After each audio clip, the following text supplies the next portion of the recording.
Salam əziz izləyicilər, Bulaq TV-də üz-üzə podkastında sizləri bir daha xoş gördük. Bugün söhbətimiz Venezuela, Maduro'nun uğurlanması və ABŞ-ın ümumi siyasəti haqqında olacaq.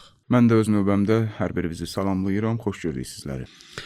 Bəli, bu söhbətdən başlayaq ki, artıq görürük neçə günlərdir ki, bu hadisə hal-hazırda gündəmdədir, dünya gündəmini özünə məxsus edib. Və artıq görürük ki, çoxlu təhlillərdə nefti ünvanlayırlar, əsas ünvan kimi ki, dünyanın ən çox neft ehtiyatı Venezueladadır və məhz bu nefti ABŞ-ın bu əməliyyatı və Maduro dövlətinə qarşı etdiyi bu aqressiyanın əsas səbəbi bilirlər. Bu haqda biraz zəhmət olmasa açıqlayarsan izləyicilərə. Bəli, mən də sənin kimi fikirləşirəm ki, bu izləyirik, görürük neçə gündür müxtəlif medialarda, müxtəlif sosial platformalarda, müxtəlif analitiklər, siyasət adamları sırf bunun neft üzərində. Hətta bəziləri deyir ki, yeganə səbəb neftdir. Maraqlı bir faktdır deyim bunu. Burada ki, bəzən biz deyirik Trump yanlışlara yol verir, bəziləri deyir Trump axmaqlıq elədi danışanda filan. Mənim nəzərimcə bunların hamısı yanlış deyil. Bəziləri siyasət üzrədir. Elə ki bu təhlillər başladı ki, neft üzrədir. Tez gördünüz səhərsi gün Trump çıxış eləyəndə ki, biz belə elədik, özünü qüdrətmənd göstərmə, hegemon göstərmək ruhiyyəsi ilə, çünki mediaya oynayırlar, son oyunları yalnız media üzərində deyə. Trump orada çıxdı, bir dənə söz dedi. Dedi ki, Venezuelanın nefti artıq bizimdir, biz ora investisiya qoyacaq falan. Sanki bu təhlillərin qarşısına bir yem atdı. Başladılar bu təhlil edənlər, gördünüz biz deyirdik bunların yalnız niyyəti. Onların da belə deyək, təhlili xoş niyyət üzərində idi bir çoxlarının ki, Amerika yalnız 200 neçə il tarixi var və bu tarix ərzində 200 neçə dəfə müharibələrdə olub və müstəmləkəçilik siyasəti yürüdür deyə və birinci hədəfi iqtisadiyyatdır deyə biz buna görə deyirik ki, neftdir. Trump da sanki bunların əlinə bir bəhanə verdi və dedilər ki, dünyada belə yayıldı. Trump istəmədən etiraf elədi. Sanki bir qaf buraxdı orada, səhv buraxdı, yanlış söz danışdı, amma mənim nəzərimcə bu deyil. O bir yem verdi ki, güya səhv elədi ki, güya təkcə hədəfləri orada Venezuelada yalnız neftdir. Amma neft deyil təkcə səbəbi. Səbəblərdən belə deyək də bir neçə səbəbi nəzərə çatır ki, bunlardan ən kiçiyi deyə bilərik ki, neftdir. İndi deyəcəyik qarşıda ki, niyə görə neft deyil, təkcə neft deyil. Bəli, neftin olmamasının səbəblərindən də biri budur ki, açıq-aşkar deyirlər ki, belə bir təhlil var. Dəqiq, yəni izləyicilər də bunu eşidiblər. Hətta Amerika ekspertləri özü. Bəli, deyirlər ki, Fars körfəzinin neftindən asılı olmayaraq özü üçün bir ehtiyat neft hazırlayır və çünki hamı bilir, o ölüm-dirim müharibəsi İranla başlasa, İran Hürmüz boğazını bağlamaqla hədələyir və Ərəbistanın və digər ərəb ölkələrin neft yataqlarını vurmaqla hədələyir. Deyirlər ki, bəli, Venezuelanın nefti Ərəbistandan daha çoxdur deyə istəyir ki, özü üçün alternativ bir neft mənbəyi olsun. Bu yanlışdır. Fars körfəzində hal-hazırda gündə 20 milyon barel neft çıxarışı olur. Venezuelada isə 1 milyondur. Və o 1 milyonu əgər istəsələr çoxalsa, infrastruktur yoxdur. 8-9 il arası zaman qoymalılar, 80 milyard dollardan artıq pul xərcləməlidirlər. O pul təbii ki, ABŞ üçün önəmli deyil, amma 8-9 il zamana ehtiyac var ki, o 3 milyon barelə çatsın. Yenə də Fars körfəzinin yanında ciddi bir şey deyil. Ona görə əsas strategiya budur ki, Amerika həmişə Latin Amerikanı, Cənubi Amerikanı özünkü bilir. Monroe doktrinası ki var, qərb yarımkürəsi mənimdir. Yəni, xüsusən də Amerika və Amerika qitəsi deyirlər ki, mənimdir və Venezuelada artıq görürük ki, Maduro dövləti dolları qırağa qoyub Çinlə, İranla əməkdaşlıq edir. İranla qızıl müqabilində və Çinlə də yuanla neft satırdı və bu da petrodollara qarşı birbaşa ziyan idi. Və əgər istəsələr Latin Amerikanı, Cənubi Amerikanı tam özlərinin eləsələr, birinci Venezueladan başlamaydılar və əsas da o idi. Amma Venezuela birinci idi. Yəni, bu Amerikadakı dedilər təxribat birinci idi. Təbii ki, xeyr. Amma açıqlamasını istərdim ki, sən zəhmətini çəkəsən. Çox gözəl və doğru vurğuladın. Elə axırdan başlayaq. Venezuela görürsən birinci idi ya yox. Xeyr, 20-ci əsrin axırlarında Panama məsələsi vardı. Səhv eləmirəmsə 80-cı illər idi, əgər səhv eləmirəmsə. Panamanın başına bir dəfə bu işi gətirib, sonra Haiti üzərində o Monroe doktrinası ki deyirsən, ona əsasən də Monroe doktrinasını bu gün artıq belə deyək də, elə haşiyə çıxın bir söz deyim. Bu Amerika hökumətinin etdiyi hərəkətlərdən alacağımız bir dərslərdən biri də budur ki, əvvəllər o Monroe doktrinası da daxil olmaqla Machiavelli fəlsəfəsinə əsasən o cəngəllik qanunu, güc kimdədirsə haqq ondadır və framasonerlərin də Sion Yahud protokollarında bu gəlib ki, haqq güclüklədir, protokolun əvvəlinci maddələrindədir.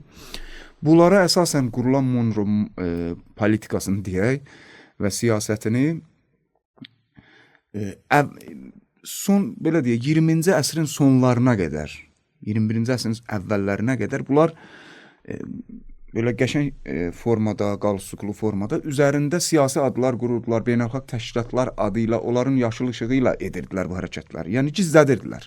Müstəmləkə siyasətlərinə müxtəlif ad qoya bilirdilər. Alacağımız dərslərdən biri budur ki, həmin bu Monroe doktrinasını bugün o vaxt Panama, Haitidən əlavə ki, bugün Trump yerinə yetirir. Ən böyük dərs budur ki, artıq göstərdi dünyaya ki, cəngəllik qanunu aşkar şəkildə, özünü üryan şəkildə göstərdi. İndi artıq nə BMT-yə bir icazə alan var. Dünya görür ki, BMT-dir, o birisidir, atom təşkilatıdır. Bunlar heç birisi mənası yox imiş və əslində bunlar elə Amerikanın sözü üzərində hesab açırdılar. Sadəcə əvvəllər bu doktrinanı gizlədirdilər bir qalstukla, bir dəyirmi masa ətrafında güya məsləhətləşmələr, biraz qanuni yaşıl işıq. Və bundan əlavə gözəl vurğuladın ki, bəli, bu neft ki biz deyirik, neft əvvələn infrastrukturaları dedin, yoxdur. Bəli, demək olar ki, yoxdur. Bundan əlavə o 1 milyon barel ki, 1 milyona yaxın bareldir, deməsə 809 min bareldir. Hətta bir çox mütəxəssislər buna təkid edir. Amerikanın öz ekspertləri də deyir ki, bunların nefti dünya nefti arasında ən keyfiyyətsizidir. Yəni çox ağır neftdir. Və bunların saflaşdırılması, neftin o platformalarda, neft ayırma zavodlarında təmizlənməsi, ayrılması özü çox xərc istəyir, zaman istəyir. O da qayıdır sən deyənə ki, hesablayırlar ki, 9-15 il arası vaxt lazımdır. Ən azı 9 il vaxt lazımdır ki, 80 milyard da investisiya yatırılmalıdır ki, düzdür, Amerikanın özü baxımından pul çap edir, ora, bura, oradan, buradan götürür. Amma məsələ budur ki, təkcə Amerikalıq olmamalıdır o investisiya. Orada Çin də var idi, orada digər ölkələr də var idi. Amma Amerikanın bu aşkar və üryan hərəkətindən sonra çox çətin görünür ki, kimsə gəlib orada investisiya yerləşdirmək istəsin. Neft ümumiyyətlə ya ağır neft olur, ya yüngül neft deyilir və ağır neft ki Venezuelada var, o nadir neft ayırma zavodları var ki, onu istixrac edə bilər, ondan istər indi digər maddələr ya yanacaq ki, düzəldə bilirlər. Məsəl üçün Venezuelanın özü Amerikada bir neft ayırma zavodu yaratmışdı ki, onu da elə Amerika özü gəldi sanksiyalarda özünə məxsus etdi və mənimsədi oranı. Amma təbii ki, yəni deyirik ki, belədir, amma yenə də o neftin öz əhəmiyyəti var və öz mahiyyəti var, amma əsas məqsəd kimi onu adlandırmaq olmaz. Əsas məqsəd dünyanın yeni düzəni kimi qələmə alsaq, məncə daha yaxşı olar. Çünki o dediyin məsələ ki var idi, yəni o doktorina artıq 20-ci əsrin axırları çox gözəl vurğuladın ki, orada gəlib dünya ictimaiyyətini aldadmaq üçün bəzi müəyyən adlar qoyurlar ona. Məsəl üçün, hətta 21-ci əsrin əvvəllərində 11 sentyabr adıyla George Bush görür ki, girir və 8 trilyon dollar pul xərcləyir İraqda və Əfqanistanda və digər yerdə. Artıq elə deyil. Necə ki, neçə ay qabaq gəldi, Müdafiə Nazirliyinin adını dəyişdi və Müharibə Nazirliyi edilədi. Açıq aşkar bu doktorinanı daha sərt şəkildə davam etdirmək istəyir və əsas məqsəd də, yəni bu Latin Amerikada biz bunu nəzərə almalıyıq ki, Çin çox nəhəng yatırımlar eləyir maddi iqtisadi baxımından və Venezuelanın özü də onlardan biridir və bu nə üçün yenədən həmən doktorinaya qayıdıblar Amerikada? Çünki zəifləməni özləri hiss edirlər və Çinin gün-gündən güclənməsinin görə heç kim də bunu artıq inkar edə bilməz. Bəlkə 1 il, 2 il bundan öncəyə kimi kimsə inkar edə bilərdi, amma indi yox. Və bu petrodollar məsələsi, yəni ABŞ-ın ümumiyyətlə gücü nəyin üzərində qurulmuşdu? Bir iqtisadiyyatın üzərində qurulmuşdu və 2 dolların gücü. Artıq görürük ki, iqtisadiyyatı əvvəlki kimi deyil və 30 trilyon dollar borc bunu sübut edir. ABŞ-ın daxilindəki narazılıqlar bunu sübut edir və ən möhkəm sübut, kimsə bunu inkar eləmək istəsə, onlara ən möhkəm sübut budur ki, Zəhran Məmdani ki, New Yorkda səs gətirdi. Əsas şüarı nə idi? New York kimi şəhərdə bu adam hansı şüarla səs gətirdi? Nəqliyyatı, xüsusən də avtobusu hava edəcək. Bu göstərir ki, ABŞ-ın iqtisadiyyatının nə dərəcədə olduğu, yəni pulsuz nəqliyyat üçün, ümumi nəqliyyat üçün biri gəlir və New York kimi önəmli şəhəri rəyin özünə məxsus edə bilir. Və dollar məsələsi ki, artıq onunla güc tətbiq edirdi. Həmişə də dolların gücü nədə olub? Dünya neft alveri dollardan olub həmişə. Ki, petrodollar adı qoyurlar ona. Və artıq bu aradan gedir. Görürük ki, Şankay və BRICS kimi o əməkdaşlıqlar artıq yavaş-yavaş dolları sıradan çıxardır və Venezuelada yuanla neft satırdı. Ərəbistan da artıq başlayıb. Ərəbistan ki, yəni onların sağmal inəyidir, onların itaatkardır. Artıq o da başlayıb Çinə yuanla neft satmağa. Bu gəlir ABŞ-ın o milli stratejiyasını yazan o düşüncə mərkəzində artıq bu qərara gəlir ki, biz yaxın gələcəkdə cəmi 15-20 ölkə arası qalacaq ki, dollardan işləyir. Və bu da ABŞ-ın çöküşü anlamına gələ bilər. Ona görə, yəni bu bir göz qorxusu kimi ola bilər. Yəni mən elə deyirəm ki, Mark Rubio-nu gördük ki, gəlir o çıxışında Trumpla bir yerdə. Bütün dünyaya bu mesaj idi. Bizim bu hərəkətimiz, Maduro uğramağımız bütün dünyanı qorxuzmaq istəyir ki, dollara olan asılılığınızı aradan aparmağı düşünməyirsiniz. Bəli. Çox gözəl vurğuladın. Elə istəyirdim mən bu məsələni deyəm ki, biz dedik əvvəldə əsas bəhsimiz budur ki, hədəf nə idi də? Hədəf dedik ki, ən azı əsas hədəf neft deyildi və Çin məsələsini gətirdin.